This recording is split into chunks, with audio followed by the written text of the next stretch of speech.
One of the things that's been happening since I have been broadcasting on this is dozens and dozens of letters from whistleblowers, people from the inside on Daystar, and they have something to say.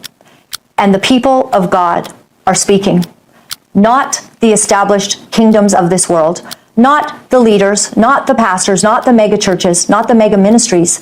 The people of God are speaking. A shocking story has emerged involving Daystar television network, one of the largest Christian television networks in the world.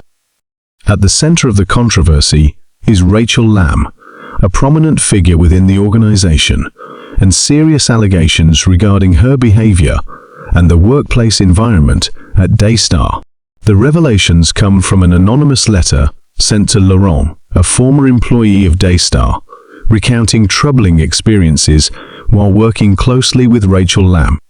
The letter portrays a toxic environment marked by manipulation, substance abuse, and allegations of fraud.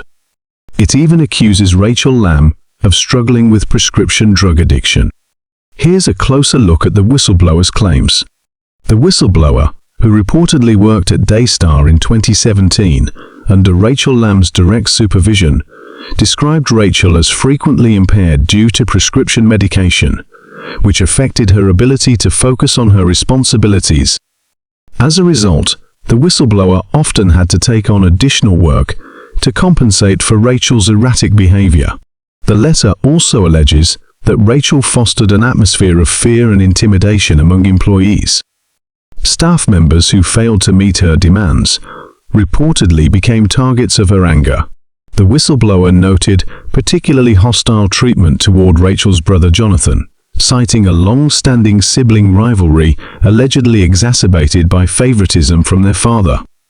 The overall workplace culture at Daystar was described as toxic, with employees engaging in substance use during work hours and prioritizing personal dramas over professional responsibilities.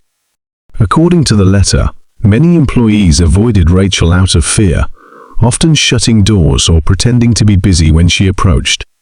These allegations raise serious concerns about Daystar's leadership and its impact on employees and the organization's mission. If key leaders are struggling with issues such as substance abuse and manipulation, how can they effectively lead a ministry that claims to uphold Christian values? This story calls into question the integrity of the network and its ability to embody the principles it promotes. One of the things that's been happening since I have been broadcasting on this is dozens and dozens of letters from whistleblowers, people from the inside on Daystar, and they have something to say. And the people of God are speaking, not the established kingdoms of this world, not the leaders, not the pastors, not the mega churches, not the mega ministries. The people of God are speaking. So an anonymous source from Daystar. I worked at Daystar Television Network in 2017, closely interacting with Rachel Lamb, Joanie Lamb, Marcus Lamb, and Joshua Wood. During my time there, I directly reported to Rachel Lamb, and I had the opportunity to observe their personalities and the inner workings of the network. Rachel Lamb at that time was heavily medicated on prescription pills. I often had to work overtime to cover for her as she struggled to stay focused or complete tasks due to her state. She was demanding, cruel, and manipulative, creating an environment of fear. Her behavior was harsh towards others, and if someone didn't fall in line, they quickly became her enemy. She seemed to have a particular animosity towards Jonathan, her brother, from the moment I met her, and likely even longer. She made it clear that she saw herself as the favorite child and made sure her siblings knew it. I witnessed the marketing and film departments react to her with fear. People would literally avoid her, closing doors or pretending to be busy if they heard her voice in the hallway. I saw how Rachel pushed herself to work relentlessly to prove to her father that she was the next in line to lead the network. Rachel Lamb's behavior can be interpreted as stemming from a deep-seated need for validation from her father, Marcus Lamb. This longing for approval not only shaped her actions, but also fueled an intense rivalry with her brother, Jonathan, as both vied for leadership within the Daystar television network. Witnesses describe Rachel as someone who relentlessly sought her father's attention and approval, pushing herself to prove she was worthy of inheriting a leadership role at Daystar.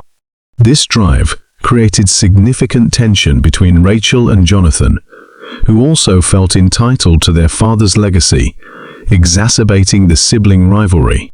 One former employee shared two specific incidents that illustrate the toxic work environment created under Rachel's leadership. The first incident dates back to 2017, during the whistleblower's time working closely with her.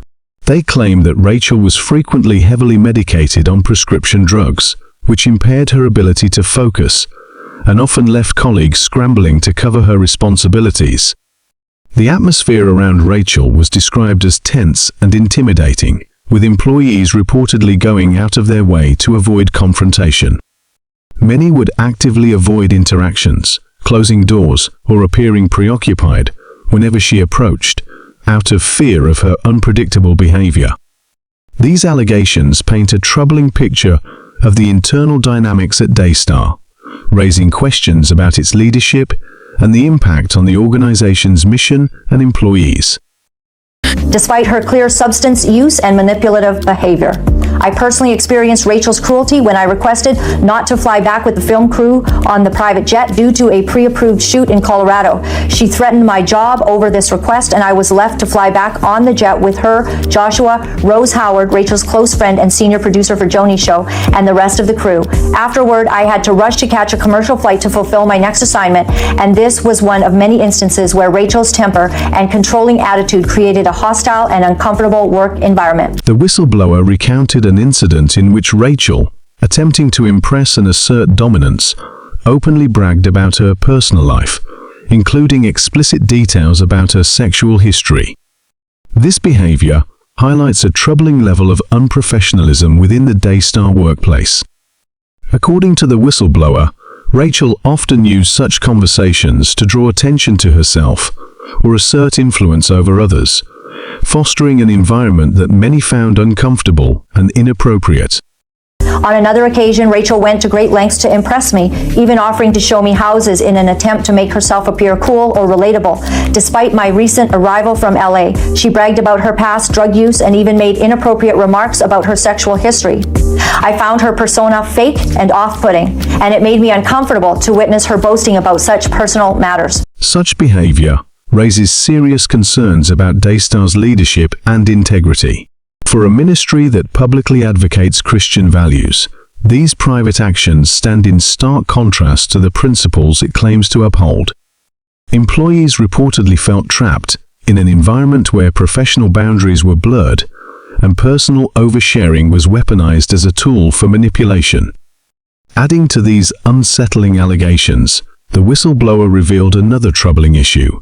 A significant number of Daystar employees allegedly consumed marijuana during work hours, with some appearing visibly under the influence while on duty.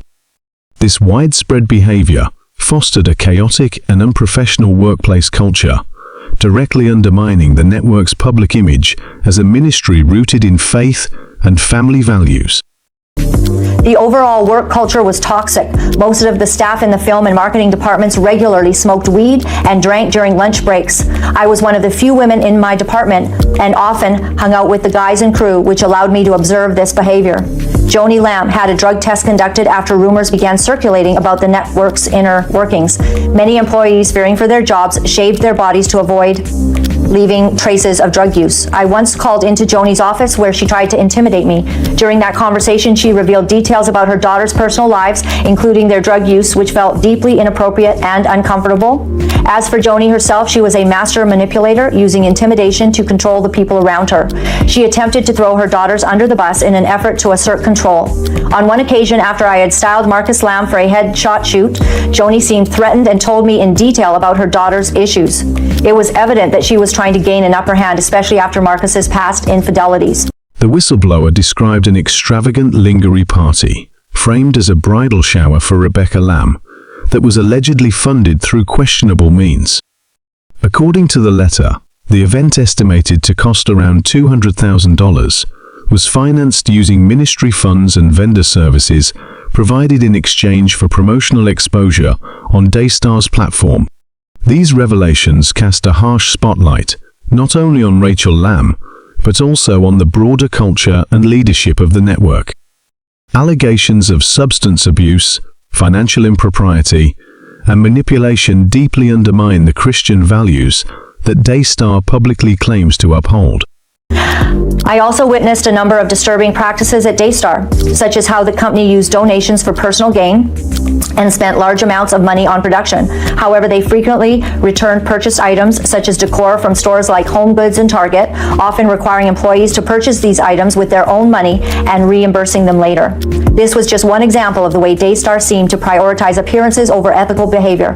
In addition, I worked on redesigning Rachel's brand new home and organized her family's photo shoots, which felt like a misuse of company resources. One particularly troubling event I was involved in was Rebecca Lamb's bridal shower, which Rachel insisted should remain hidden from the network.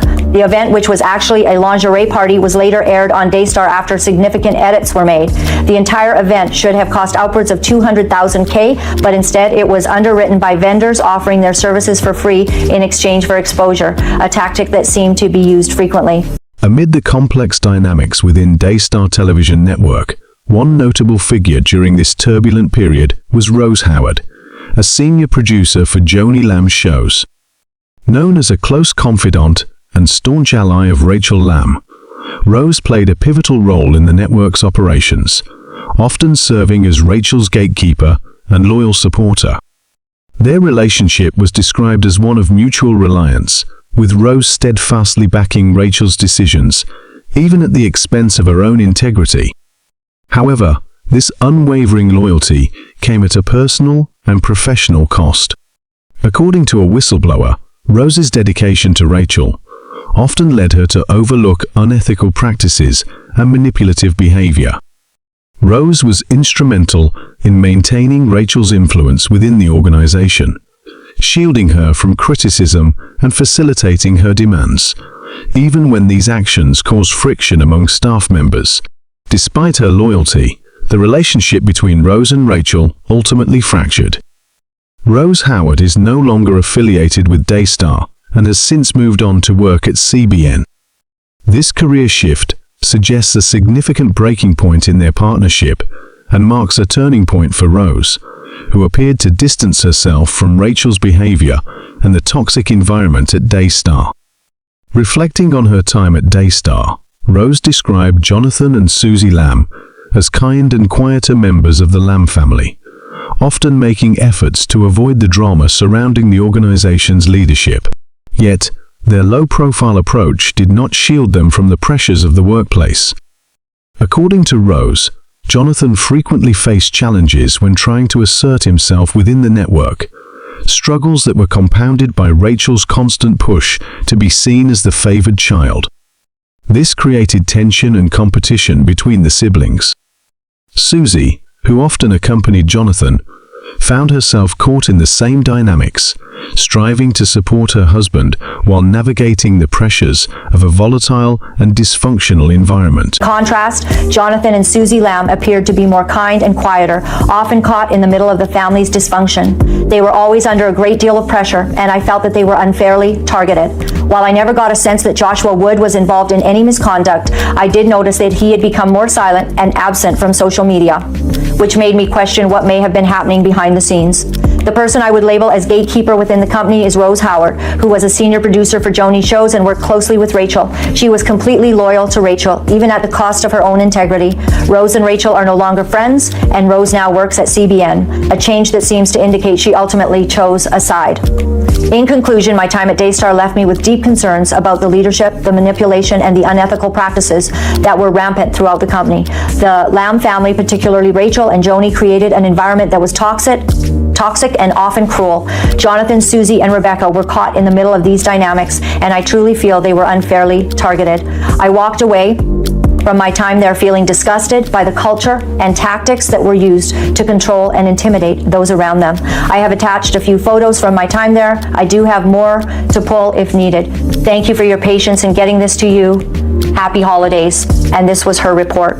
I want to say, leading into this, that the problem that we have is that the picture painted on Daystar of this family is not at all the picture behind the scenes. I actually have pages and pages from people reporting in their observance of how the Lamb family behaved.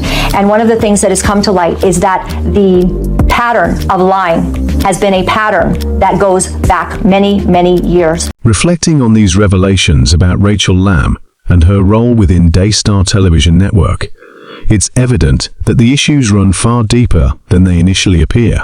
The accounts shared by former employees underscore a critical need for greater accountability within religious organizations. How do you feel about these allegations? What steps should ministries take to ensure transparency and uphold their values? Share your thoughts in the comments below, and don't forget to like and subscribe for more updates on this unfolding story.